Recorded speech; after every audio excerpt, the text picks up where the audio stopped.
In the remote mountains of Alaska, there is a place where the buildings still stand as if the people who lived there might return at any moment. Wooden houses, old machinery, empty streets, and a silent industrial complex remain, surrounded by enormous wilderness. This place is Kennecott, a former copper mining town in the Wrangell Mountains. More than a century ago, thousands of people came here chasing opportunity. They built homes, worked dangerous jobs, raised families, and imagined a future in one of the most isolated corners of America. Then the copper ran out, the mine closed, and the people disappeared. But the buildings remained, holding the memories of a town that refused to completely disappear. Kennecott's story began after rich copper deposits were discovered in the Wrangell Mountains in the early 20th century.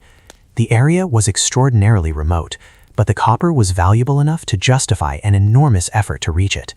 The Kennecott mines became one of the richest copper-producing operations in the United States. Workers arrived in a place where winter was severe, transportation was difficult, and the surrounding mountains seemed almost endless. A company town grew around the mining operation. Buildings were constructed for workers and managers. A hospital, stores, offices, recreation facilities, and homes became part of the settlement. For the people who lived there, Kennecott was not simply a mine. It was home.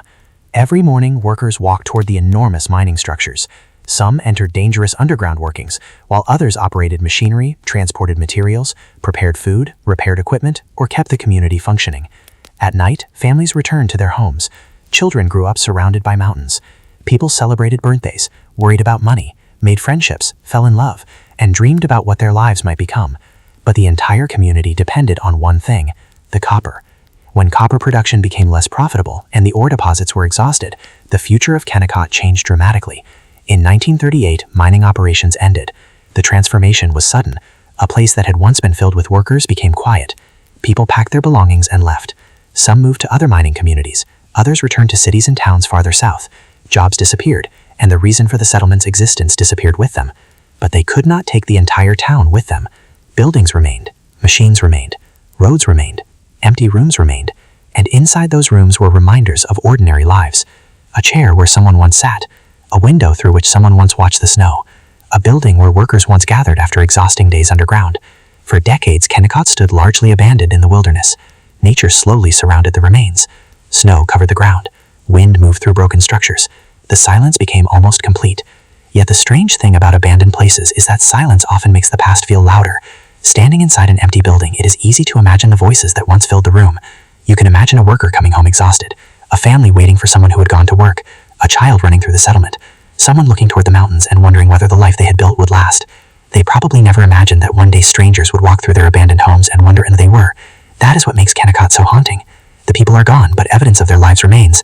Today, Kennecott is preserved as part of Wrangell Alaska National Park and Preserve.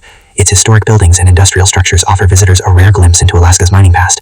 The mine is silent now. The machinery no longer moves. The workers never returned, but the memories seem strangely alive. Perhaps that is why abandoned places affect us so deeply. A building can disappear from everyday life without disappearing from memory. A person can leave a place behind without leaving every trace of themselves behind. And sometimes the smallest objects become the strongest reminders of people who are no longer there. Kennecott teaches us that history is not only about great discoveries or enormous industries, it is also about the ordinary people who gave those places meaning. They arrived believing they were building a future. They worked, struggled, loved, worried, and hoped. Eventually they left, but the mountains kept their story. Today, when the wind passes through the abandoned buildings of Kennecott, the silence seems to carry an old question. Why do memories refuse to disappear? Perhaps because places remember what people cannot. The copper is gone. The workers are gone. The town's original purpose is gone. But the traces of those lives remain beneath the Alaskan sky. And maybe that is why memories sometimes return when we least expect them. Not because the past wants to hurt us, but because some moments were important enough to leave a permanent mark. In the frozen wilderness of Alaska, Kennecott remains a reminder that people may leave a place behind, but the stories they created there can survive for generations. Some towns die.